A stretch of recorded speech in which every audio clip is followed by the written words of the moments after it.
Ce qui fait la beauté des rallye raids, c'est l'imprévu. Et lorsque l'on participe à ce genre d'épreuve, le maître mot en Afrique, c'est adaptation.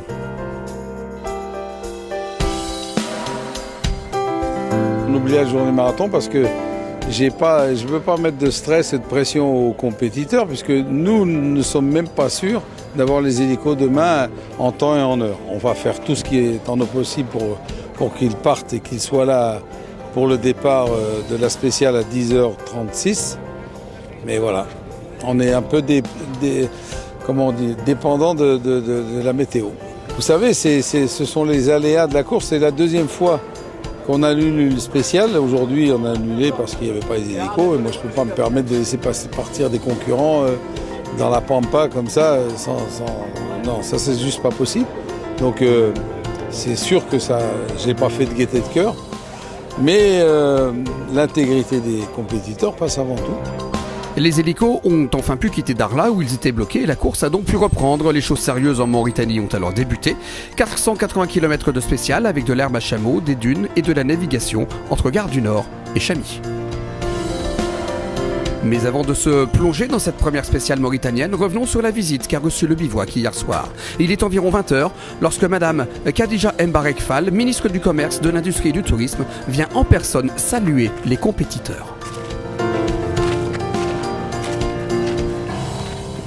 Nous sommes très heureux, moi-même en tant que ministre en charge du tourisme, mais aussi le gouverneur de la région de Nouadhibou.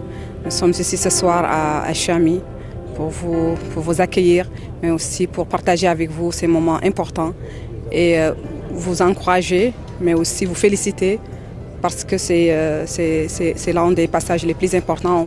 Donc pour nous, c'est toute une fierté.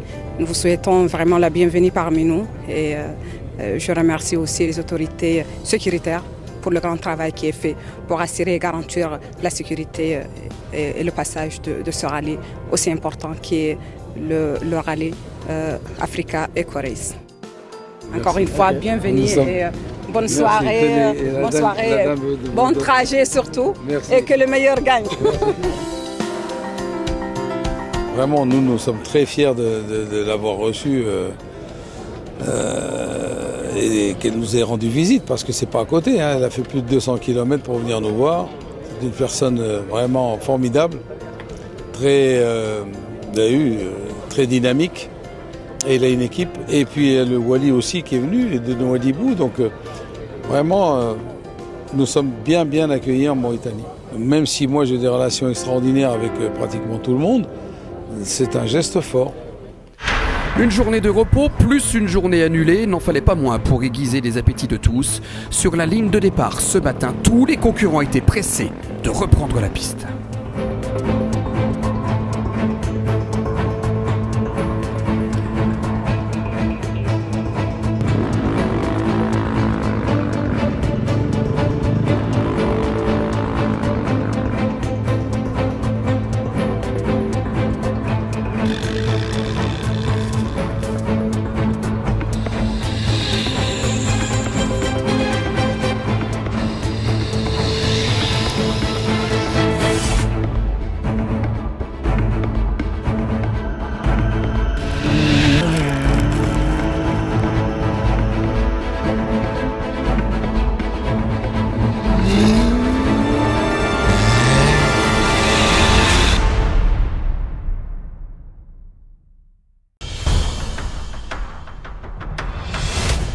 « 41 véhicules au départ ce matin et une image à l'arrivée. Elle est spectaculaire, mais fort heureusement, personne ne sera blessé.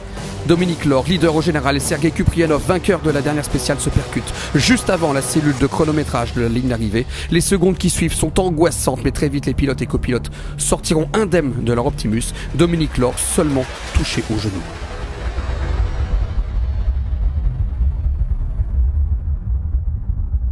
Soulagement parce que bon, moi et Dominique nous sommes entiers, l'équipage adverse aussi, il faut penser à eux aussi, ils sont entiers complètement.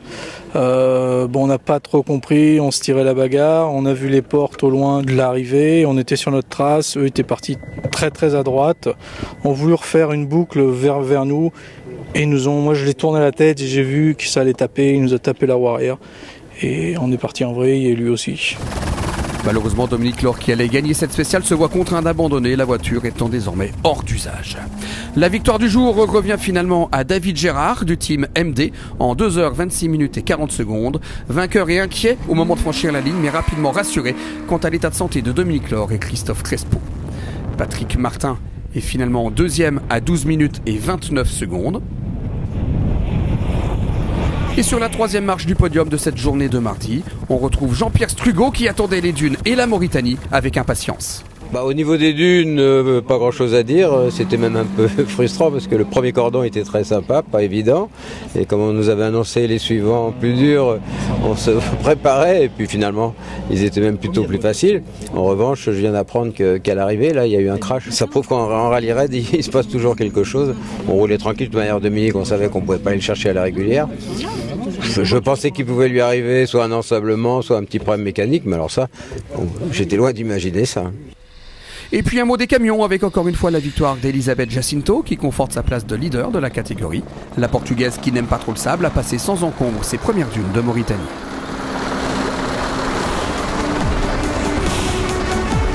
Le classement de cette journée est donc le suivant avec la victoire de David Gérard devant Patrick Martin et Jean-Pierre Strugo.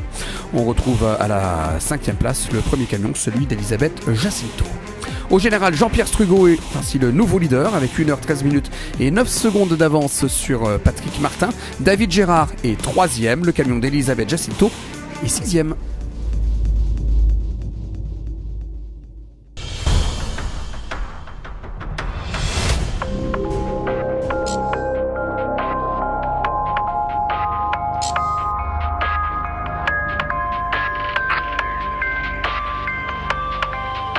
L'Africa Eco Race est une course hors du commun, une course ou plutôt un voyage, une aventure humaine, une histoire de passion.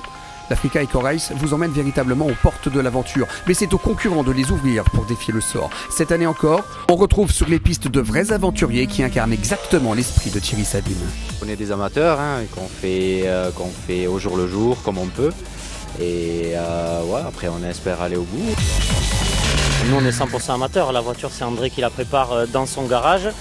C'est un constructeur qui a fait le châssis, mais toute la préparation, le montage, c'est lui qui l'a assuré. L'entretien, c'est avec les amis. Donc plus amateur, je pense que c'est compliqué de trouver. Moi j'ai une entreprise de construction de maisons individuelles, donc je travaille dans le bâtiment, donc c'est pas trop mon rayon, disons, la voiture et la mécanique, mais avec les copains, tout ça, on essaye de se débrouiller, de faire comme on peut. Moi je travaille dans l'agriculture et dans les travaux publics. Et ce que je sais, c'est l'expérience du rallye tout-terrain, de championnat de France des rallyes tout-terrain d'endurance, et avoir mis les mains dedans, voilà, et la passion.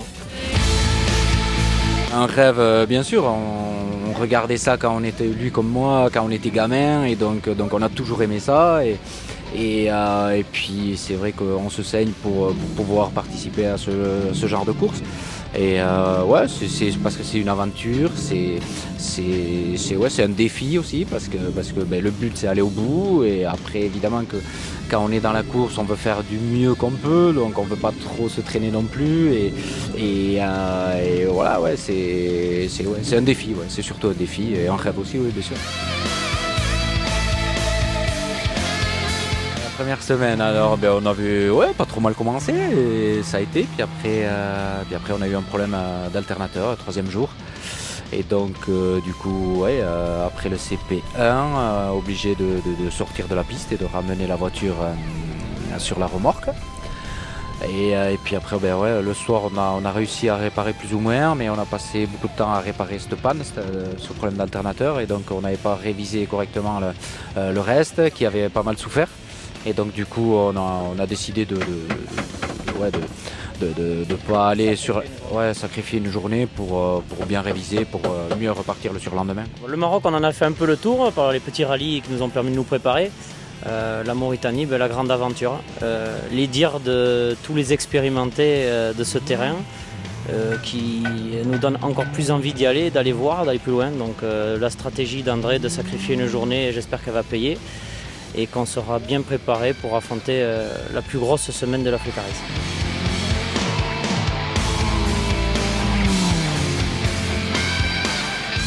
déjà très heureux d'être avec une équipe complètement amateur et des gens qui mettent toute leur énergie, l'abnégation vraiment dans la préparation de la voiture et faire qu'on reparte le lendemain. Le résultat sportif, c'est une chose quand on arrive à faire des belles spéciales et on va dire un résultat au classement. Mais le soir de retrouver les gens qui s'y remettent, qui remettent le nez dedans, vraiment avec toute leur envie malgré les fatigues des liaisons quasi interminables, ça fait une joie supplémentaire et ouais, de toute l'aventure, il faut en être fier, je pense. Voir le lac Rose, faire le tour avec la voiture, ça serait chouette. Ouais.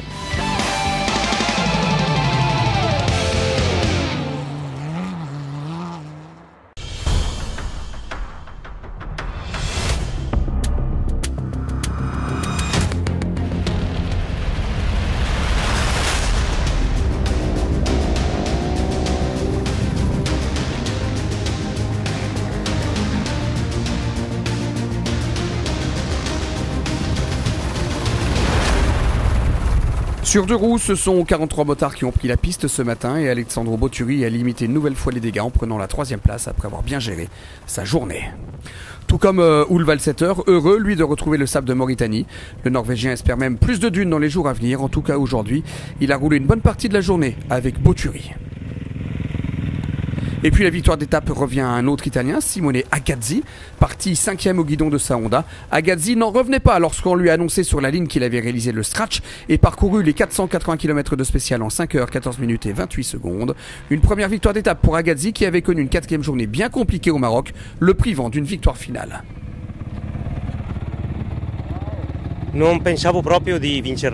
C'est incroyable. Je ne pensais pas gagner la spéciale. Je me suis rendu compte au refueling que j'étais bien. Et je suis très heureux. J'ai roulé vite, très vite dans la spéciale. Aujourd'hui, il y avait beaucoup de dunes, de bonnes dunes. Mais je suis allé vite. Tous les jours à 140, 150 km/h à peu près, je suis très content, mais je suis aussi très fatigué. Le classement de cette journée est donc le suivant, avec cette première victoire cette année pour Agazzi devant Ulf Valsetter et Boturi. Comme d'habitude, on retrouve Jensen et Benko en embuscade. Au général, Boturi n'a plus que 5 minutes et 15 secondes d'avance sur Ulf Valsetter, de plus en plus menaçant. 3e Agazzi qui reste loin cependant à plus de 2 heures. Premier français Philippe Cavelius, il est 7e. Voilà, c'est tout pour aujourd'hui. Demain, 445 km de spécial qui attendent les concurrents entre Chamy et Awalil. On se dit à demain. Bye bye.